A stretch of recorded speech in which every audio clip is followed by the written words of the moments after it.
Olá, irmã, olá, irmão. Tudo bom com você? Tudo bom com sua família? Eu espero que esteja todos bem. Então vamos falar do Vem Segue-me dessa semana, que é o segundo Nef, do capítulo 3 até o versículo 5. No capítulo 3, Lei falou a José, que foi o seu filho mais novo do deserto, a respeito de obedecer os mandamentos, e ele teria as bênçãos da terra prometida. Eles haviam saído lá de Jerusalém, vindo aqui para as Américas. Lei também explicou que era descendente de José do Egito e dos grandes convênios que o Senhor fez para com ele. José do Egito também viu os últimos dias e fez a promessa que ele teria um ramo justo para a casa de Israel, que também seria lembrado nos últimos dias. E José também viu e profetizou a respeito de Joseph Smith, que foi o restaurador do Evangelho nesses últimos dias, e que ele seria grande como Moisés, conforme fala o versículo 12. E qual a importância de estar falando disso? Porque por que José do Egito tinha que falar? Então o Senhor havia prometido as bênçãos, a terra prometida, que é as Américas, para um povo, seu povo escolhido, e a terra lá de Jerusalém também. Mas no capítulo 37 de Ezequiel, lá na Bíblia, no Velho Testamento, do versículo 15 ao versículo 20, que é uma escritura famosa, Nova eu também dizendo, que é uma escritura de seminário. Então você, jovem, que estiver me assistindo, por que eu falo bastante? Porque o seminário ajudou demais a minha vida, ajudou a vida de muitos. Então você, jovem, que tem a oportunidade de fazer, não deixe passar. Faça o seminário porque vai te ajudar, tanto agora no seu presente e muito mais no futuro, por exemplo, quando você estiver no campo missionário, ok? Então, lá em Ezequiel fala a respeito da vara de Judá e a vara de José, e dos dois grandes livros. A Bíblia é a vara de Judá e o livro de Mórmon é a vara de José. Então, essa é a importância, as bênçãos, e isso foi restaurado no Evangelho nesses últimos dias através do profeta Joseph Smith. Algumas pessoas acham que a gente idolatra ou que a gente endeusa, não. Mas Joseph Smith, ele fez muito pela salvação dos homens aqui na Terra. Através dele, o Evangelho foi restaurado. Graças à restauração do Evangelho e da restauração da Igreja, além da Bíblia, com a versão correta, nós também temos o livro de Mórmon, temos Doutrina e Convênios e temos a Pérola de Grande Valor. Então a Bíblia, mais uma vez dizendo, é a vara de Judá, é uma escritura sagrada, mas também temos o livro de Mórmon, que também é uma escritura sagrada. E quais são as bênçãos que temos? Quais são as bênçãos que o Evangelho já trouxe às nossas vidas e à sua vida? Deixa aqui nos comentários, aqui abaixo, correto? Então é importante a gente ressaltar Joseph Smith, perdão, porque a ele foi o profeta restaurador, e essa é a mensagem que os missionários levam, que o Evangelho foi restaurado por um profeta de Deus. Nós vimos que Joseph Smith teve a primeira visão, ele viu ao Pai, a Jesus Cristo, e depois, como a gente já viu anteriormente, ele foi seguindo passo a passo até restaurar a igreja no dia 6 de abril de 1830 e as verdades preciosas do Evangelho que ficaram perdidas. Tá bom? No capítulo 4, Nefe, ele ressaltou as profecias de José do Egito. Nefe, ele confirmou tudo que aquilo que seu pai Lei havia dito, havia comentado. E aí Lei chamou os filhos de Lamã e também os filhos de Lemuel e prometeu as mesmas bênçãos para eles. Se eles fossem obedientes, eles teriam as bênçãos do Evangelho e eles seriam grandemente abençoados pelo Senhor. Mas se eles fossem desobedientes, eles iriam sofrer as consequências, assim como cada um de nós. E também, Sam foi lá chamado e os filhos de Ismael para poderem receber as bênçãos de Lei. Sam, ele, mais uma vez a gente vê, ele foi grandemente abençoado e Lei falou que ele era escolhido porque ele sempre se manteve ao lado de Nef, ele sempre o apoiou. Ele pode não ter sido grandioso como Nef, mas ele sempre o apoiou, nunca o desrespeitou e nunca o agrediu. Mesmo ele sendo o irmão mais velho, mas ele sempre esteve ao lado de Nef. E depois que Lei deu a bênção, ele acabou falecendo e Lamã e Lemuel mais uma vez ficaram irados contra Nef, atentaram contra a vida dele. Nos versículos 15 e 16, Nef ele faz um desabafo, por que não dizer assim? Vamos ler. E nessas escrevo as coisas de minha alma e muitas das escrituras que estão gravadas nas placas de latão, porque minha alma se deleita nas escrituras e meu coração nelas medita e escreve-as para a instrução e proveito de meus filhos. Eis que minha alma se deleita nas coisas do Senhor, e meu coração medita continuamente nas coisas que vi e ouvi. Então, mais uma vez me veio à mente o que? O hino 57, o hino que se chama Quantas Bênçãos.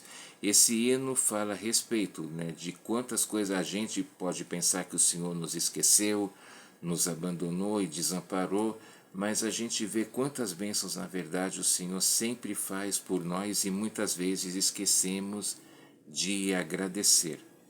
E Nef também, mesmo ele sendo grandioso, ele fala a respeito de tentações que ele sofria, que a alma dele ficava desesperada e aflita por causa dos pecados que o rodeavam.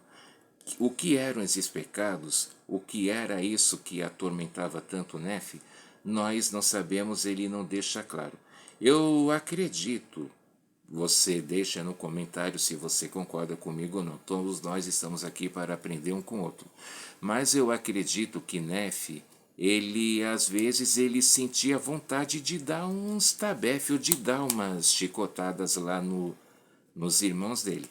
Porque quem aguentaria ter dois irmãos tão chato, tão irritantes como Lamã e Lemuel, que só reclamam, só briga, nada tá bom, nada agrada, nada satisfaz. Isso é muito chato. Então eu penso que pode ser que seja isso. Eu não tenho certeza. Mas digo mais, deixa aí nos comentários. E você, o que pensa a respeito? Será que era isso ou será que...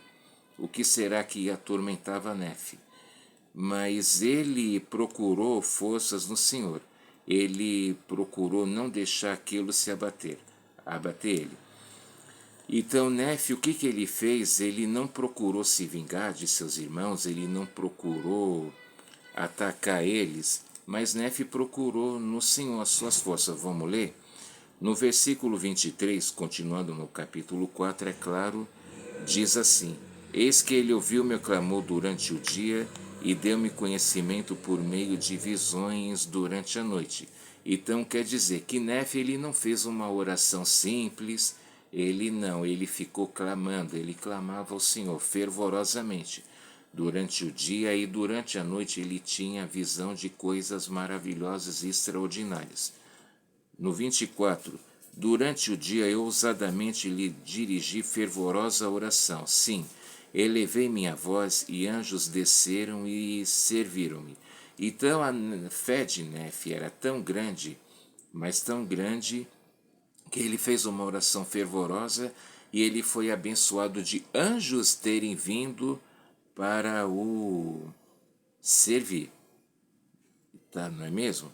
No versículo 25 ele fala: E sobre as asas de seu espírito o meu corpo foi arrebatado até montanhas muito altas, e meus olhos contemplaram grandes coisas, sim, demasiadamente grandes para o homem.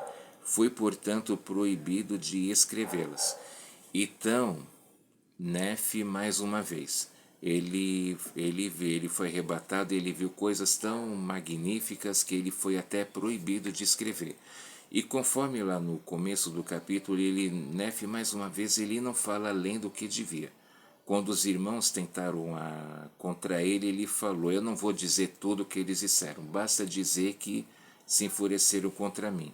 E agora aqui ele fala, né? Ele explicou as coisas maravilhosas que o Senhor fez, mas não entrou em detalhe, ele foi obediente e fez apenas aquilo que o Senhor o mandou. Então, isso pode ser considerado um salmo. A maneira como Nefe clamou, procurou ao Senhor e pediu forças ao Senhor. E nós, de que maneira nós podemos encontrar forças no Senhor? De que maneira nós podemos também se glorificar nele e quem sabe a gente ter até anjos nos servindo? E o que nós podemos fazer? Quais são as maneiras que a gente tem para poder ter forças no Senhor? A leitura das Escrituras, como o Nefe falou, que ele não lia. Isso das Escrituras, irmãs e irmãos, como eu aprendi, não é a gente ficar folheando uma folha atrás da outra. Para a gente dizer, eu li tantas páginas num dia, eu li não sei quantas, mas eu li tanta, não é isso. A gente se deleitar, a gente poder entender, a gente poder aprender, a gente poder adquirir e aumentar o nosso testemunho. Isso sim é se deleitar nas Escrituras. Uma outra forma também é os hinos. Até porque nos hinos todos eles têm referência de escrituras abaixo, sobre qual é o tema, se é sobre o sacramento, se é sobre bênção, se é sobre a Páscoa, o Natal, enfim, a serviço ao próximo e por aí vai. E então, com os hinos a gente já vai, nos ajuda também a entender mais algumas coisas e a gente também fica mais, né, alertado para poder dar uma lida nas Escrituras, não é verdade? Outra forma também que a gente pode ter, que nós temos hoje em dia, é os vídeos da conferência. Hoje nós somos abençoados que a gente pode ver a conferência, além de poder assistir ao vivo. Só lembrando, na época que eu me batizei na igreja, 33 anos atrás, isso era uma coisa ainda impossível. A gente tinha que esperar uma fita da conferência para depois poder assistir em casa e não tinha essa facilidade que tem agora. Hoje a gente pode ver ao vivo por um canal de TV, a gente pode ver pelo YouTube e outras mídias que a igreja disponibiliza. E há também uma maneira da gente poder até baixar vídeos para a gente poder assistir a hora que quiser e relembrar os discursos inspiradores dos irmãos e as irmãs que falam lá, né, no tabernáculo. Então isso aí. A gente também pode ver filmes da igreja, vídeos, né, das escrituras. E então o que nós podemos aprender com Nefe? Nefe, ele não reclamava. Ele mesmo quando ele se sentiu tentado a falar, a reclamar das aflições e tentações, ele fez o que? Ele procurou pedir forças ao Senhor. Ele não tentou vingança, ele não tentou fazer as coisas do modo carnal, mas sim do modo espiritual. Essa é a atitude que nós podemos aprender e devemos também colocar em prática na nossa vida diária. E no capítulo 5, diz aqui que Nefe clamou ao Senhor por causa de seus irmãos. Por quê? Porque eles não aceitavam. Eles falaram, não, a gente é mais velho, como é que a gente vai aceitar que o nosso irmão mais novo exerça poder e autoridade sobre nós? E o que Nefe fez? Ele não quis se fazer mal, ele procurou ainda assim ajudar seus irmãos. Isso, né, fala aqui no versículo 4, ele falou, né? Ele disse, eles ficaram tão irados que tentaram tirar a vida, mas Nefe, como eu disse, né, ele só falou o necessário. E Nefe, então o Senhor, o que aconteceu? O Senhor aconselhou Nefe para se afastar do meio deles e fugir para o deserto, porque não tinha mais condições. Então o Senhor revelou a Nefe o que ele devia fazer. E todos os que quiseram seguir, como Sam, Ismael, Zorã, E os demais eles seguiram a Nefe, eles ficaram dias e mais dias viajando lá pelo deserto e, e eles confiando, né, na inspiração do Senhor, até chegarem a um lugar que eles chamaram Terra de Nefe, porque eles assim quiseram chamar. Às vezes a gente numa viagem, a gente tem rodoviária, por exemplo, a gente tem problemas e tal. Agora imagine eles que não tinham nada. Não tinha, né, um transporte assim como atualmente se tem, GPS, o que eles tinham era a orientação do Senhor para poder chegar lá. Então, e os que seguiram, né, os citados, eles eram obedientes e acreditavam nas orientações e revelações de Deus. Então, aí vamos para o versículo 10 do capítulo 5.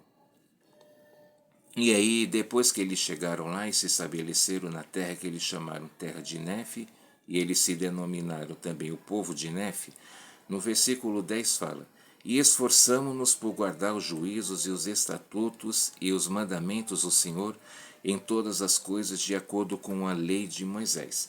Então eles procuraram ser obedientes. Por que a lei de Moisés? Porque ele ainda não tinha acontecido a primeira vinda de Cristo aqui na terra, então por isso eles guardavam, obedeciam a lei de Moisés. Só relembrando. No versículo 11, e o Senhor estava conosco e prosperamos muito, porque plantamos sementes e nossas colheitas foram novamente abundantes. E começamos a criar rebanhos e manadas e animais de toda espécie. Então eles não ficaram na ociosidade. O que eles fizeram ali? Eles começaram a trabalhar, eles começaram a produzir, eles começaram a honrar o mandamento, né, de trabalhar.